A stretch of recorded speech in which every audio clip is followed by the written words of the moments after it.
Hi guys, welcome. Scatlink here. We're off for more of the next episode of What's in the Treasure Chest. This is the 2020 Christmas, and just to get straight to that point, I managed to fit pretty much everything in this thing all in one go, so I don't have to keep hot swapping them. And you could hear, because the microphone's right next to the chest as per usual, that's pretty hefty. I've got a few knickknacks, I've got some practical stuff, of course I've even got some games. The most practical things that I will point out that I'm not going to be showing off is a couple of pairs of trousers from my nan and some socks from my mum. That's about it. But in terms of more interesting stuff to be shown, we're going to get into this.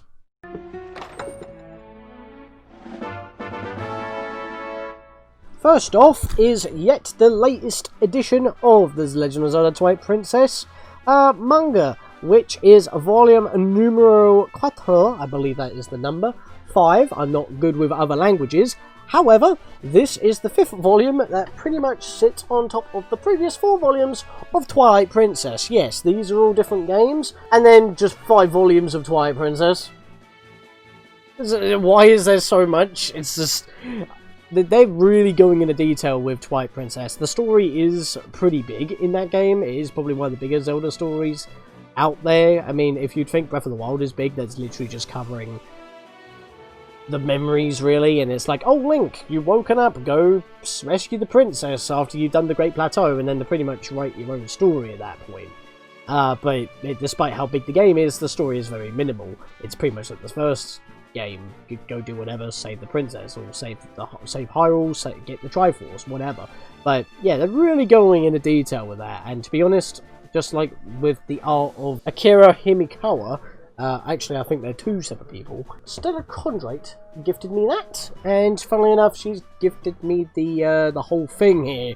All this is her. I think I point that out every time, and at this point, you might as well just expect seeing a manga like appear every time, like every birthday and Christmas. It's like a running gag at the moment. It's like my dad with Ferrero Rocher. It's just a running thing. You know what I mean? So, it's going to become tradition, isn't it? But you know what isn't tradition? Getting a new wallet from dear old mama. Yeah, basically my wallet was falling apart. Yes, it was leather, it was flaking, and it still is now. I haven't actually replaced it yet because I haven't actually got into this yet. But it's a Livergy brand, so I don't know if that is any good. That is what it is right there. You can actually get a nice feel for the rubber right there, and it does feel high quality. I don't actually know... yeah, genuine leather, it says in the corner. So, yeah, like I said, I haven't actually migrated to this one because my one is still intact. I'll probably be swapping all this come the new year. So, maybe the first Monday of the next year, I'll swap over to this and put that through its paces. So, ta-ta, mama. Not much to say about that. It's a wallet, but I wanted to show off a new wallet because not every time you get a new wallet, unless it's from a special pack like from the Freedom Planet thing up there. Yeah, I've got a lot of chocolate up there. I've got a lot more chocolate than usual. I don't know how I'm going to get through it, but, you know, it is what it is, say Livy. So, I've been watching Tear Grace a lot. So, next item is also from Mama.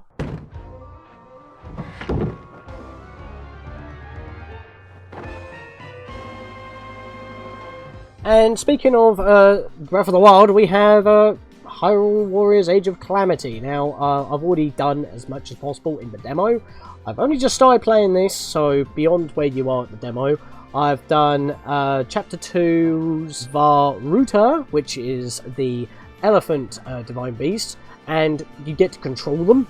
You get to control them. When a Zelda game, even though it hasn't got Zelda in the title, is technically better than a Power Rangers game.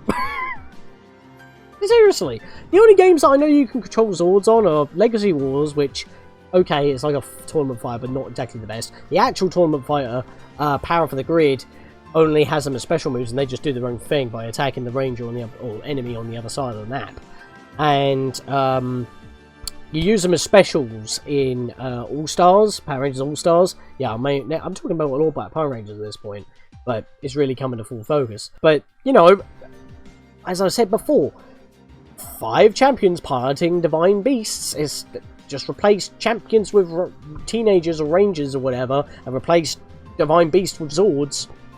And there you go. It pretty much reminds me of the Galactabeasts from Lost Galaxy. They have 30 hearts each, and you can, like, have like a long-range projectile, and then you have the special move, like a counter or a shield or something. Daruk will have his shield, and, you know, Mipha will have that ability with water. I mean, she has kind of similar attacks to Ruto in the original Hyrule Warriors, funnily enough, but when you do that, you kind of get a little bit of health back because her gimmick is healing, and she uses spears, for example. So, but what I'm talking about really is the Divine Beasts, and even though it's been very few, just stick on some, like, Ron Wasserman in the background, and you're effectively living out your dream of controlling a Zord. It's like, I know, I go on about it a lot, and people may not think about that, but when I see it, the inner nerd in me gets me, and it's awesome.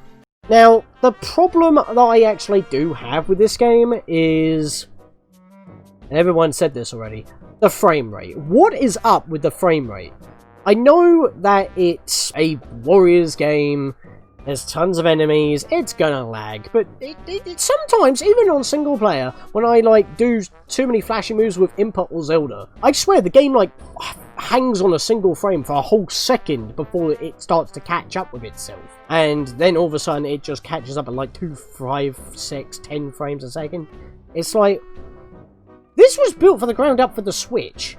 Can you not, you know, optimize it a little bit more? Can we have an update, please? Can we not have games releasing that don't work on the systems they're developed for? Cyberpunk 2077, I haven't played it myself, but hoo boy, that caused a lot of controversy, especially since it was like 8 years in development.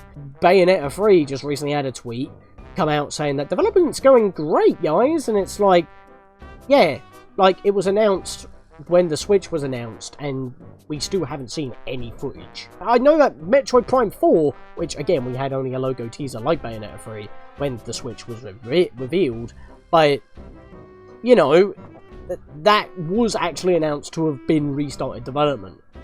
What's happening with Bayonetta 3? I don't play Bayonetta, so that's got nothing to do with me, but I'm just spouting some stuff here for the Switch. And it's like, with all the new, like, next-gen consoles coming out, like the PS5 and the Xbox Series S or X, and the Atari VCS, apparently people are getting them now. That seems last gen at this point. They got to release a Switch Pro, and or something like that. The new Nintendo Switch, or what I would prefer, which would make a lot more sense going back to the history of Nintendo systems, the Super Nintendo Switch. I would like that, because, I mean, in this case, it can, you know, run the old Switch games better, and they also have a little bit more power to run it. And I would gladly upgrade, to be honest, because, I mean, also have, like, a new version of Joy-Con, like the Joy-Con 2, to fix the Joy-Con drift. Yeah, even though they keep saying, hey, it doesn't exist, there's lawsuits, whatever. Nintendo, your standards are slipping. Buck up your ideas. You do make great games, but, you know, when the game itself can't even run faster than a Nintendo 64 game that the game itself was developed for, like, Ocarina of Time running at about barely 20. Well, to be honest, it was developed for the disk drive, but semantics. Graphics and frame rate may not be everything, but they have to be at least stable. And the bare minimum is normally, like, 30, 25 if you're pushing it. It doesn't even do that. Seriously, it needs a patch. It needs some optimization, please. Just reduce the amount of enemies if necessary. Lower the polygon count just a tad. We wouldn't notice. Something to make it a little bit better. Just something. I mean, Hyrule Warriors, which was a Wii U game, runs at almost steady 60. Not guaranteed 60, because obviously when stuff gets intensive. But Definitive Edition, Hyrule Warriors, that can run at 60 and a pretty decent 30 when playing multiplayer. This can barely work at 2 players. It's just ugly. Kind of went on a bit on that one, but we do have another game here that I wasn't expecting on getting. Donkey Kong Jungle Beat for the Nintendo Wii. It's more of a remaster or an enhanced port, but it does have the new Play Control, which means that even though it's compatible with GameCube controllers as well as the bongos, in terms of the Wii being backward compatible, not the game's not backward compatible, and they expect you to use the Wii Remote and Nunchuck only. This pretty much means you're going to be using them like drumsticks. Oh, that's what I thought it was going to be. actually it's just standard controls as far as I'm aware. Maybe for punching you would do that, but apparently you just like left and right movement and then press like the A button like a traditional platformer. If that's the case, then why can't I not use a standard GameCube controller or the Wii class controller? And it literally just says at the back here, you can only use the Wiimote and Nunchuck, and it is only one player. The thing is, I have played the original to death. I mean, I haven't beaten it 100%. I got a few platinums. I got quite a few platinums, actually. But I'm going to have to completely relearn the controls to play this. And apparently it's got, I think it's got extra levels in there as well. I haven't actually opened this yet. My dad got this for me, by the way. And, yeah, I'm not entirely too sure what this version entails, but I mean, if it ever does become an idea that I would actually like to let's play this game, it'll be a lot easier than trying to talk over banging drums, as well as not trying to trigger the speaker on the bongos while talking into my own microphone in order to commentate, you know what I mean? It'll be really difficult to do that. I mean, that's if I do that. I mean, it's an idea, but that's why I do this sort of thing. So if I get games, we can talk about it. If we get hardware, we can talk about it. And that goes into the update segment of this video, so I don't have to make a separate one at the end. There's a timestamp in the description below. It's probably on the video play bar as well. I wasn't asking for this. My brother gave my dad the idea, and my dad swagged it up, and yeah.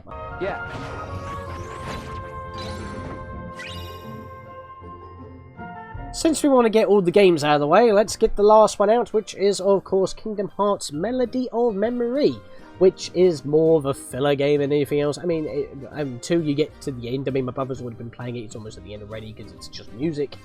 And it's basically just recapping everything, going through all the songs of the Kingdom Hearts series, mostly a field track from a level, and then the battle track from a level, and then the occasional, like, you know, special music that play occasionally throughout the games, like the opening themes, or the credit themes, boss themes, character themes. It's like, you play them all in a rhythm game, basically. And it is a good game for the Switch in terms of that, because it's just short bursts, you can get through it, but of course PS4 has trophies, but I'm pretty sure that the trophies on the system match the in-game achievements. The game has in-game achievements, so I'm guessing that's why they did that, so that the Switch has the exact same content. So if I knew that ahead of time, I would have got it for the Switch, but I have literally the entire series on PS4 through the 1.5 and 2.5 collection, the 2.8 collection, the March 3, with Remind, with the concert DLC, because I got the DLC pack, and, you know, it's like, at this point, I might as well just grab this, so I have it all on PS4. Why bother getting one off for the Switch? So that was the thought process on asking for the PS4 version specifically. And even though it was my birthday present from my nan, my brother's played it more than me, because I'm at work, and that's when he plays it, alongside his new Animal Crossing game, which is not my thing, so I'm not going to be playing that. As far as I can tell so far, I mean, we know from, like, trailers and all that, that there is new stuff here to progress the story, but we're probably going to get a recap of that in the next Kingdom Hearts game that progressed the story anyway, as like a little recap, because they do that with a lot of the new games. Starting from Dream Drop Distance, where they gave you the glossaries and all that, and then in Kingdom Hearts 3 they gave you, like, again, the glossaries, but this time in a video with a bunch of the cutscenes. And this game pretty much does that, but Kairi narrates it when you beat certain parts of the game by completing certain tracks. Not really much else for me to say, really, other than that it's basically just a rhythm game of Kingdom Hearts music, some Disney tracks. I wouldn't say it is a must-buy. Wait for a price drop. It's not worth the... Weird how I say this, it's not worth the price that it is now, which is ironic, considering that when we look at Kingdom Hearts 3 now, that's dirt cheap! How is that so cheap? It don't make any sense to me. It should have still held a little bit of value, but the DLCs do full price, so maybe that was the idea. You buy that, and then you get the DLC, which is full price, and that's basically your new full game right there. That's probably how they're justifying the price difference, because you still have to actually go buy the DLC through the store, online, and not in a physical manner with like a download code on a card or something. They haven't released a Kingdom Hearts 3 Remind physical edition, which I would get, and I would hope to God they would add Oathkeeper and Oblivion in a more natural manner, as well as include all the DLC Keyblades, including Starseeker, which in this case for PS4 would be Midnight Blue, and the other one is Phantom Green for Xbox. If they do somehow release it for a upgraded Switch, maybe we'll get a new version of that Keyblade. But the thing is what I'm annoyed about is that I still got cheated out of a Midnight Blue, and I will not live that down.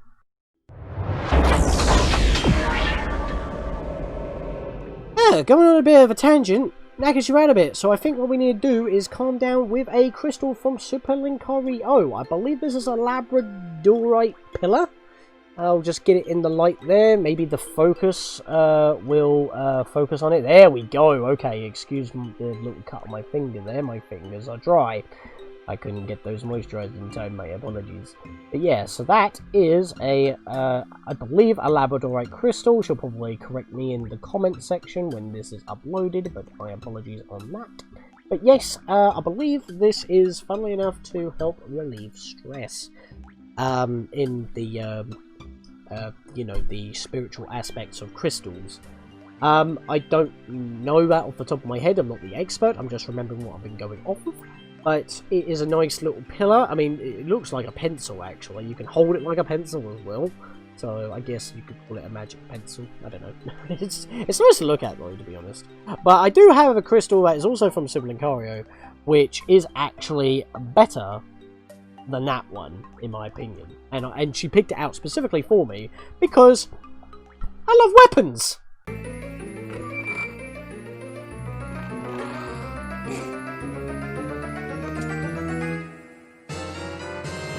Behold the Selenite crystal dagger. Selenite crystal dagger. Look at that. Like, the handle is like all swerved. I've kept it in the packaging because I don't want it chipped. Even though I'm supposed to take it out of the packaging so I can charge it with moonlight. But I want to keep it in the packaging so it doesn't get damaged because that is freaking awesome. Look at that. It's completely cut. The handle is swerved. The hilt is nice and chunky. The blade is shaped and nice and round and smooth. Very thick. I haven't even asked Super Linkario how much these are, and I don't intend to. Otherwise, I would probably freak. But I would assume this is probably about, like this is probably a knick-knack of, like, what, 10 to 20 quid. And this is probably a 30 to 40 thing. So, this is obviously my main Prezi. And, you know, as I said, I love weapons. I've got, like, the Dagger of Time. I've got this thing like Dagger of Time, and you know, I've also got, you know, the two weapons up back there. Well, three weapons back there. Saber, the Master Sword, the Keyblade, a bunch of other weapons stashed away. That is not even my LOP. Buster Blade that is probably old and decrepit and would fall apart if I use it now. But yeah, so I'll show that off one more time. Glistening in the lamplight. Use it in the moonlight, having a wonderful time. I didn't know what to go with there, I just kind of rolled with it. And sorry if the plastic bag is making a lot of noise, I'm going to pop that back in the chest because it's time to move the chest out of the way if it wasn't for one more item that I just remembered about. Got a Sainsbury's gift card. And you never know where this came from. You know what I said at the beginning of the year? That I got a new job and then literally, like, what, 4 weeks later, UK went into lockdown? This came from work. This came from work in a card that had to be signed at the door. And I wasn't here for it, obviously. But, yeah, I got a gift card. I don't actually know how much is on there, but I guess I'll find that out when I next go to Sainsbury's, if and when, because I'm just sticking to the local Tesco at the moment. But, you know, last 24 months... Don't know what's on there. I just thought I'd point that out because that's bloody awesome.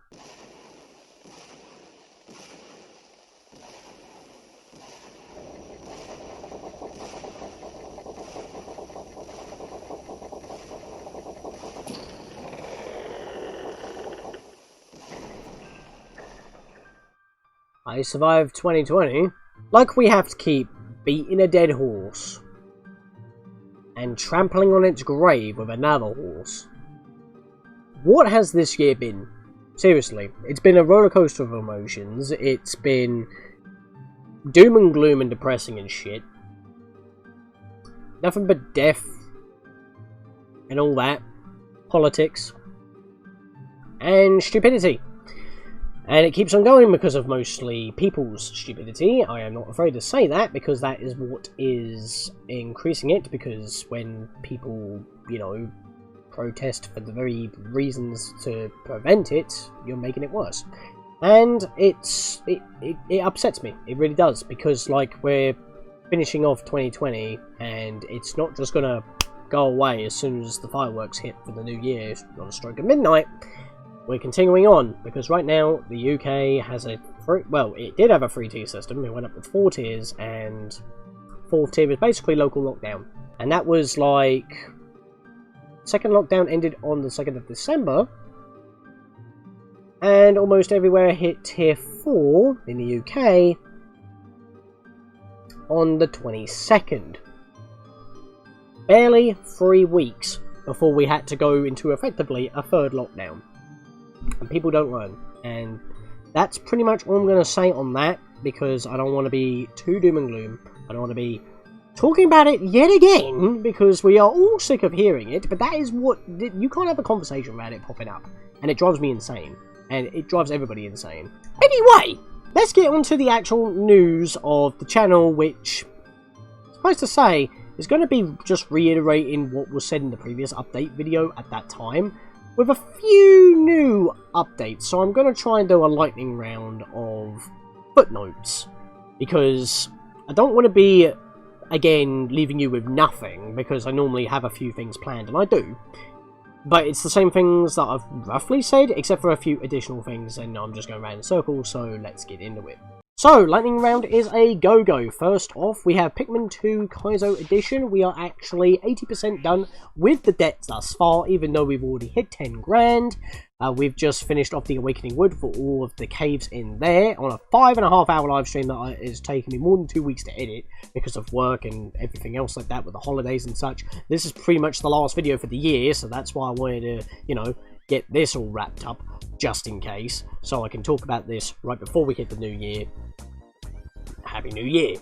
These live streams are going to be continuing on whenever I can do them, but I'll probably be restricting myself to 1 cave a day so I don't get burnout on both doing the live streams as well as editing them, because doing 2 caves, which is 1 whole day's worth of progress in the game, equals a 5.5 hour live stream where I forget to pour myself out a drink, and then I get knackered, and then I get mad at the end of the cave because I keep getting rubbish. As for the Pokemon Draft League, I'm not entirely too sure how that's going to go, because even though I did make the tongue cheek reference of it not exactly going to plan, it's not mostly because of, like, technical issues. It's more like just people's availability and mood, and that's perfectly fine. 2020's been a bitch, so, you know, if that just kind of stops, that's the reason. But if it continues, you'll see videos. We're kind of just doing it as weeks worth of progression more than anything else, not actual weeks, because we would have been done by now. That's all I'm saying on the project for now. If it stops, it stops. If it continues, it continues. So I'll just leave it at that.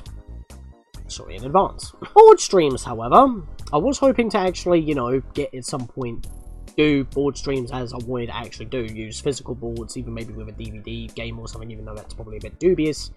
Thinking about it in hindsight, because, you know, most DVD board games have clips of different films and such, and since I'm not a film-based channel doing film reviews, I don't know how that's going to be, so maybe I'll just have to have audio and not show the TV or a Dazzle or Roxio feed or whatnot, and just have the camera pointed at the board and you just use the audio cues and you hear what we're doing. But in terms of other board games, such as Game of Life and all that, I could still do that live if I was able to have people round. 2020. See what I mean? You can't talk about anything without bringing it up. Tabletop Simulator, which is on Steam PC, but that's if other people have it, unless we can actually do it on certain amount. I've actually got a mod of it, that very Game of Life board that I'm on about, the 1987 version, on the Steam Workshop. There is actually one on there, so I downloaded that. But again, it depends on people's availability. It's all over the place. And, I mean, I could just do Uno online and just see if anyone from the stream wants to hop in, but I would like to have a starting amount of people, first of all, so then we can get into it. It's just, you know, they kind of stopped after the first lockdown, and as well was introduced during the first lockdown, because no one had anything to do, because everything shut down. So that's what launched it, I will admit. It finally, like, got me the idea to finally do it. Thank you, Kieran. But, you know, because Wakasake, his idea, in a way, Reese, slash, the Merksplod, Space Kitsune, Monospace, he's the one who suggested it during a game of Game of Life. But, yeah, then, Wakasake actually got me into live streaming that kind of content. So yeah, so thanks to him. But other than that, I do need to get back onto that, so I'll see if I can get anything planned starting the next year at some point. And I would also like to apologise to my Patreons for not actually having a lot more of Majora's Mask come out. I don't know why I've been putting it off for so long. Maybe it's just because it's on the 3DX and it takes so long to edit, and I want to have more content coming out for everybody, including you Patreons. So I still appreciate the support that you guys are hanging about for. I do want to continue on with Majora's Mask. I've really got to get off out of a slump and do it, but again, insert 2020 here, and that's kind of the reason why it's kind of slowed down, and I've been trying to focus on other stuff. Since we've been maining mostly on live stream content, that's kind of what I've been editing into the channel, because I do a live stream and then I edit it down, and then there's another night where we all hang about and then I edit the edited videos, and since they're different from how it is seen live because of all the edits and whatnot, it gives you the same thing to watch with a different flavour. So that's kind of what happened for the most of the year, other than Zelda A Link to the Past and Four Swords, which were edited series, as well as the rest of Shadow Man, even though that was a live stream edited down. We're focusing on Pikmin 2 Kaizo until we finish that off, and that is a perfect segue into what I have planned for this year: Prince of Persia: Sands of Time. The remake's not out yet. I need to see the difference of the remake before I decide, do I want to do the remake? What are the differences between the remake and the original? And you know, if I prefer to do the original or the remaster, well, I'll do the remaster on PS3 and segue to the original PS2 version, so I can show the Macintosh version that you can unlock. However, which is the original, you know, Prince of Persia game, not Prince of Persia: Sands of Time, you know what I mean. But another problem is that the remake actually does include the Macintosh version, so that would be in HD instead of component that could be interlaced, which I'll have to try and figure out a way to de-interlace, or if I can't do that, I have to use composite cables on the PS2, since, you know, most PS2 games don't like the component cables.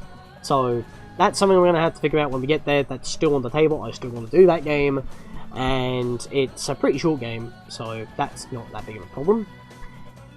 But in the meantime, of course, I've been trying to plan Kingdom Hearts 3 over 2 days, alongside Kingdom Hearts Chain of Memories. Chain of Memories isn't the problem, it's 3 over 2 days, or 358 days over 2, that I'm actually planning. And the reason being is because, again, the weapon trees I've actually stopped for a bit, because it is a grind, and it's just trying to figure out all the move trees for every weapon, for every character. And most of the unlockable characters, aside from the initial Organization 13, plus Shion, they only have a certain amount of weapons, and therefore their trees are easy to get done. I think I've done them all now. I still have been continuing, it's just progress has really slowed, because I'm trying to do other stuff. I want to play my own games. I'm doing Pikmin 2 Kaizo and editing that. I'm playing games with my friends. I've got work to do. I've got house stuff to do. So it's just so much going on, even though it seems like there shouldn't be. Again, every time I wave my hand like that or whatever, you know what I mean.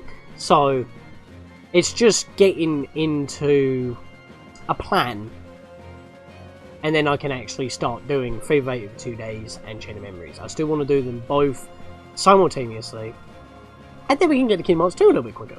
In the meantime, though, at some other point where, you know, we've got Prince of Persia: Sands of Time remake coming out at some point, we've also got the Shadow Man Remastered coming out soon, which I have said before, once I have played back up to when I've taken out at least maybe 1 or 2 of the killers. Once I get to the other 2 of the 5 that have their levels restored instead of being in the jail, then we can start from there and just do those 2 killers, and then go back to the Lizard King and see how that level is different without those killers absent. Maybe it will just be a mob of enemies I have to take down, and then the gates will open or something to let me forward. Not entirely too sure, because again, it's got content that has been talked about, but never actually, you know, seen or played before. But these two will have their own areas. We don't know if they'll have any Caddo in their area. Maybe the Caddo limit will be increased from 512, so you only have 12 overflow. Maybe there'll be more of an overflow, so yay for me. But I don't know if it's going to be based off of the PC version, which would make more sense. Again, that's just something that we're going to have to discuss, because I did play the N64 version, which is comparable to the PS1 version, as well as the Dreamcast version, I believe.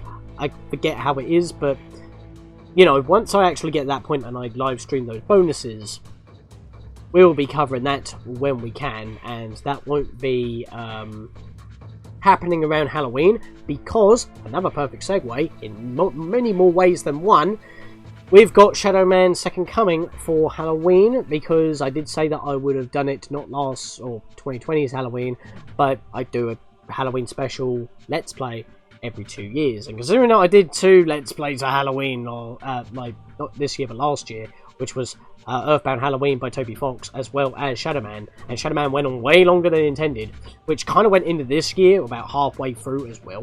But in this Halloween, it will be Shadow Man Second Coming. I've never touched the game before. This will be purely blind, because I have seen parts of Shadow Man before I played it, from my dad.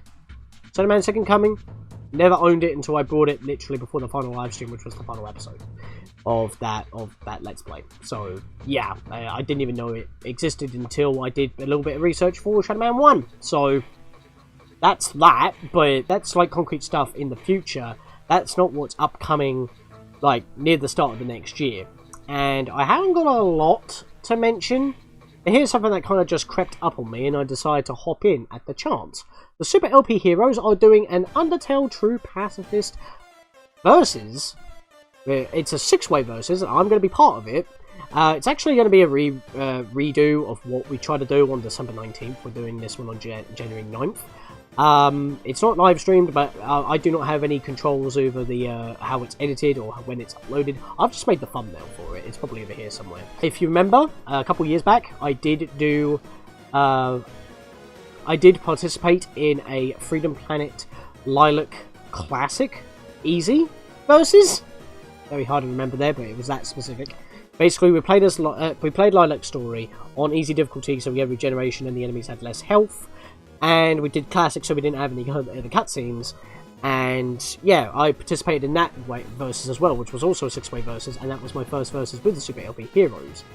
And this is an official race on their channel. They basically have a race, and whoever wins or is runner-up, if the person who chose that particular game to race on won, then the runner-up chooses, and it happened to be the Sonic Geek on Sega All-Stars Racing Transformed, I think it was, and he chose Undertale, and I was like, and this was literally like a week before it was going to happen, and I was like, yeah, I'll do an Undertale versus, why not? I mean, we've already celebrated Undertale for 5 years, didn't have anything planned for the 6th, I don't know when this will be coming out next year, but, you know, just keep an eye on the Super LP Heroes channel, or Gold Gear Gamers channel, for when these videos do get edited and uploaded. And of course, I will also have a playlist on my channel with all the episodes, and I'll obviously advertise them on social media when they happen, because, you know, I'm in there and I want to support the rest of them. I want to join in the race. It's going to be fun. And, you know, Undertale, if you know how to play it well, it's quite short, and I would know because I got to Asgore in 2.5 hours, and I'm not a speedrunner. And finally, I have a plan for 2k subscribers. I have also noticed that a lot of people in the percentage are not actually subscribed, so that could bump a bit more. And I was going to originally wait for 2.5k, but I decided, you know what, we'll do it for 2k, then we'll just wait for 5k, because for another big thing. But for 2k, I was trying to think about what I wanted to do to celebrate that, and for the first milestone of, well, the first 1,000 milestone, which was 1k, we returned to Twilight Princess, which was my first Let's Play on the channel, the birth of the channel, technically. We went back to that game on the Wii U and did a free Heart Hero Challenge, live streamed, and we did it in about 14-15 live streams. And in this case, once again, it's going to be a live stream, but it's also going to be a collaboration with everyone, really, including you guys. But what game is this? Well, I am not going to spoil it, but it is technically a project that we have had done before on the channel in its early days. It's not Twilight Princess. I'm not doing that again. I think there's actually a randomizer for Twilight Princess now I think about it, but it's not Twilight Princess. But it's another one of the projects, and it's one of the projects that I've mentioned before. So I'll give you a couple. I'll give you like a choice of 3, I guess. Is it going to be the Sega Blacksmith game that I made that I updated, and you know I want to redo the videos because those videos qualities were absolutely horrendous? Is it going to be Metroid Other M, because those videos were also terrible? It wasn't really a walkthrough, more like just, oh, I beat the game, I forgot a few items, I'll just get them all in the after game sort of thing, which I did hit 100%, but it probably wasn't the best, and I could probably do it in much better quality through the Wii U, with widescreen, 1080p, which I have mentioned before. Or it could be another project that I have mentioned in the early days of the channel, that I have been thinking about going back to, but never have until now. But remember, this is going to be a live stream, and it is also going to be a collaboration with effectively everybody, but mostly with my own mates in a Discord call. So, yeah, that's what's going to happen. So when we actually do hit 2K, or just over it for a few days to let it simmer, so I don't get too, you know, presumptuous, I will have an announcement video talking about it. And, I mean, the way it's structured, because I've already edited it, may not actually be subtle. It might give it away completely, but it's also a bit of a history discussion on the channel's past. But it is the announcement video, and then I'll have an introduction video to tell you how it's going to work. And believe me, it's better than the ones I have done previously. There's another clue for you. But I will leave it at that. So, ending on a high note, I hope that you guys do have a happy of a new year as you can possibly be. Please stay safe, wash your hands, wear a mask over your mouth and nose, social distance, don't be stupid, and just, you know, stay safe. See you in the next year, hopefully. I'll see you guys on the next video, because 2020 has been a bitch.